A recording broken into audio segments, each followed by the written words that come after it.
10월 18일 주일 아침입니다. 오늘 우리에게 주시는 하나님의 말씀은 예레미야 49장 7절로 22절까지의 말씀입니다. 우리와 같이 7절 말씀을 읽도록 하겠습니다. 에돔에 대한 말씀이라 만군의 여호와께서 이와 같이 말씀하시되 대만에 다시는 지혜가 없게 되었느냐, 명철한 자에게 책량이 끊어졌느냐, 그들의 지혜가 없어졌느냐. 아멘. 하나님께서 열방에 대하여서 심판을 경고하고 계십니다. 하나님의 심판은 이스라엘뿐만 아니라 모든 나라와 민족에게 임하는 것이지요. 그 심판의 말씀 속에는 무엇이 있습니까? 재앙이 있는 것이 아니라 회개와 다시 회복의 말씀이 그 안에 포함되어 있습니다. 그래서 경고의 말씀을 들을 때 가장 먼저 해야 할 것은 우리 자신들을 돌아보아서 회개해야 합니다. 회개함으로 하나님 앞에 빨리 돌아와서 자복함으로 다시 하나님과의 관계를, 잃어버렸던 관계를 되찾는 것입니다. 오늘 하나님께서 이스라엘 백성들에게 열방이 왜 심판을 당하게 되느냐를 보여주심으로 인하여서 너희들도 이와 같이 행하면 똑같이 심판을 받을 것이라는 것을 또 간접적으로 보여주시는 교육적인 요소들이 있습니다. 그뿐만 아니라 하나님의 관심은 유대인에게만 관심이 있는 것이 아니라 이스라엘 백성에게만 관심이 있는 것이 아니라 모든 나라와 민족과 열방들도 하나님은 관심을 가지고 계신다는 것이지요. 그래서 이 세상에 있는 모든 만물이, 모든 사람이 다 구원받기를 원하시는 것이 하나님 아버지의 마음입니다. 자, 오늘 에돔에 대한 심판의 경고입니다. 자, 에돔은 누구입니까? 에돔은 에서의 후예들입니다. 그래서 요단강 사해 동쪽에 모압과 암몬 족속들이 자리 잡고 있듯이 제일 밑에 바로 에돔 족속들이 자리를 잡고 살아갑니다.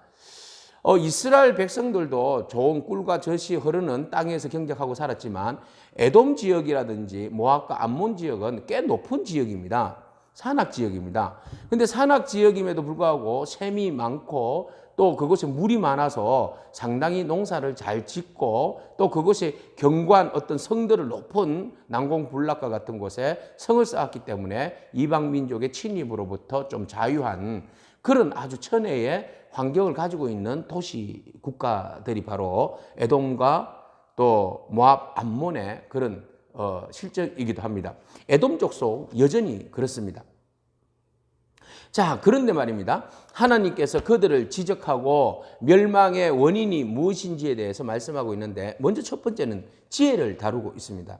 자, 너희 땅에 지혜가 굉장히 많다고 소문 들었는데 지금 이 상황에, 멸망의 상황에서 지혜자가 어디 있느냐라고 하나님께서 조롱 섞인 말로 말씀하십니다.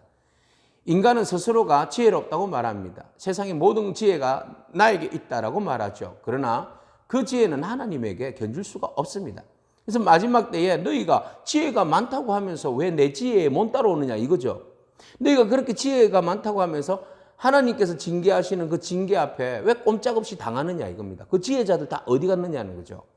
너희들이 높은 바위에 산악 지역에 농사를 짓고 그곳에서 지혜를 모아서 아주 농사를 높은 곳에 바위 지역에서 농사를 잘 짓고 살았는데 세상 사람들이 더 놀라고 흠모할 정도로 농사를 잘 짓고 살았는데 근데 그 지혜가 다 어디 갔냐는 거죠.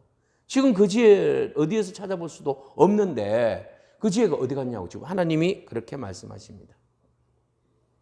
사람이 너무 자기 자신의 지혜에 오남용하면 안 됩니다. 그 지혜는 하나님께서 반드시 꺾으신다는 것입니다. 자, 그들이 망하게 될 때에 모든 사람들이 도주합니다. 바위 틈에 숨어도 도저히 그 숨은 자들이 더 이상 숨을 곳이 없을 정도로 벌거벗은 상태로 적들에게 드러나게 될 것이다 라고 말씀하십니다.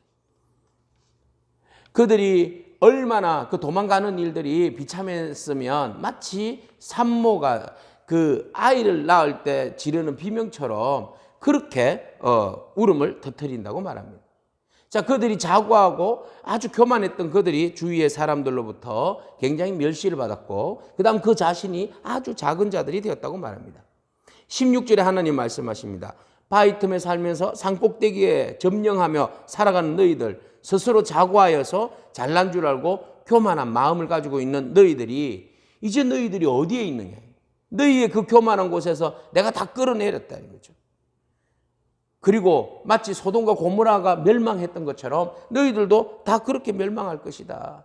그리고 북방의 한 민족을 통하여서 사자가 숲에서 숨어 있다가 어르렁거리고 와서 덮치듯이 바로 바벨론을 통하여서 너희들을 사자가 먹잇감을 잡아먹듯이 너희들을 잡아먹을 것이다.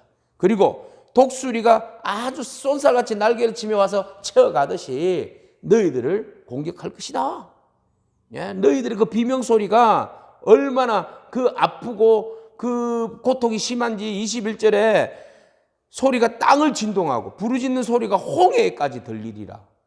어느 만큼 크게 처참하게 비명을 지르고 고통 가운데 부르짖는지 그 울음소리가 홍해 바다까지 들리고 땅이 진동할 정도로 크게 들릴 것이다. 이렇게 말씀하십니다. 그리고 하나님께서 너희를 향한 나의 계획이 있다. 그 계획은 뭐예요? 멸망시키는 계획이라는 것이죠.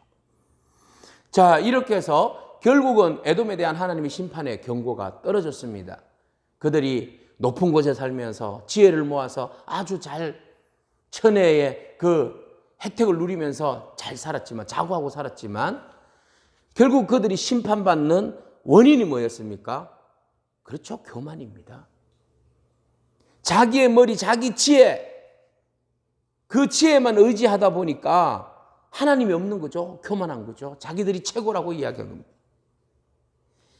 그들에게 있어서 난공불락의 아주 큰 돌성이 있었는데 13절에 보니까 보스라입니다. 보스라 성까지도 다 무너졌다 이렇게 말합니다. 그들이 지혜로 쌓아 올린 성도 하나님의 지혜 앞에서는 다 무너뜨려진다라는 것이죠.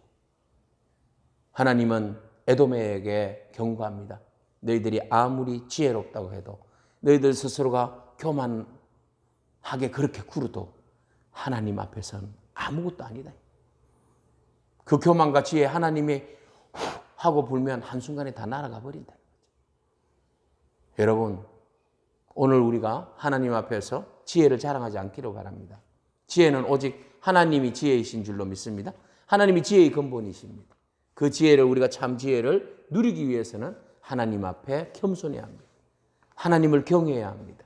그것이 진정한 우리가 이 땅 위에서 누릴 수 있는 참된 지혜를 가질 수 있는 비결이기도 한 것이죠. 오늘 지혜가 부족합니까? 잘못된 지혜를 가지고 있습니까? 잘못된 지혜, 교만의 지혜를 내려놓고 하나님의 지혜를 그 위에 쌓아 올리기를 축복합니다. 그 지혜로 인하여서 하나님 주시는 지혜로 세상 위에 흔들리지 않는 반석 위에 온전히 서기를 바랍니다.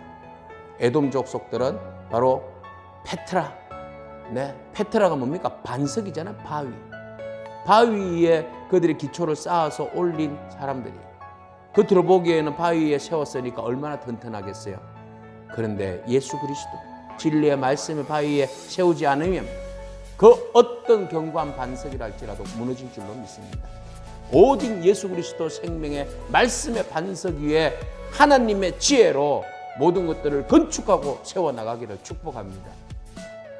그 지혜는 하나님의 지혜로 세워졌기 때문에 결코 비바람이 불어도 무너지지 않으려 할 것입니다. 오늘 하나님이 스스로 높아진 자, 교만한 자 하나님께서 낮추신다고 말씀하십니다. 그러나 하나님의 말씀 앞에서 스스로 겸손한 자, 겸비한 자, 그 사람 하나님이 세워주신다고 말씀하십니다. 오늘 그 지혜로 하나님 앞에 겸손함으로 복된 하루를 살아가는 저와 여러분이기를 축복합니다. 아멘. 기도하겠습니다. 하나님 감사합니다. 참된 지혜가 무엇입니까? 여호와를 경외하고 하나님을 아는 것이 참된 지혜고 지식인 줄로 믿습니다. 우리가 지혜가 있고 지식이 있다 하여서 교만하며 우리의 헛된 반석 위에 우리의 모든 바벨탑을 쌓아 올렸던 지난 날들의 잘못을 회개합니다. 하나님, 오직 말씀 위에 겸손함으로 하나님이 주시는 지혜와 지식으로 생명을 쌓아 올려갈 수 있도록 하나님 축복하여 주옵소서. 그래야 해서 흔들리지 않는 믿음의 반석 위에 세워진 우리의 믿음이 하나님 앞에 영광이요 우리의 삶에 큰 기쁨이 될 수 있도록 축복하옵소서. 예수님의 이름으로 기도합니다. 아멘. 오늘도 주님 주시는 지혜로 승리하는 저와 여러분이기를 축복합니다. 아멘.